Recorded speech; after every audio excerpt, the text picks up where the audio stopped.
داستان بازا سلام. 2 کتاب جذاب برای بالای 10 ساله ها که می‌افزایه.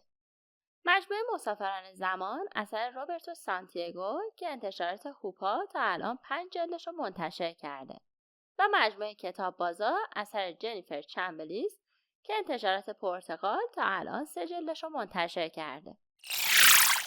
اولی رمان کودک تاریخیه در مورد خانواده‌ای که به طور اتفاقی با سفر در زمان ضمن تجربه‌های هیجان انگیز اطلاعات خوبی از یک دوره تاریخی توی جغرافیای خاص پیدا می‌کنن.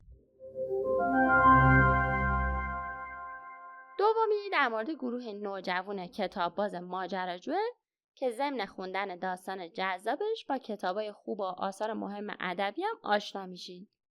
تم گروهی و کشف راز هم داره که خیلی جذابش میکنه.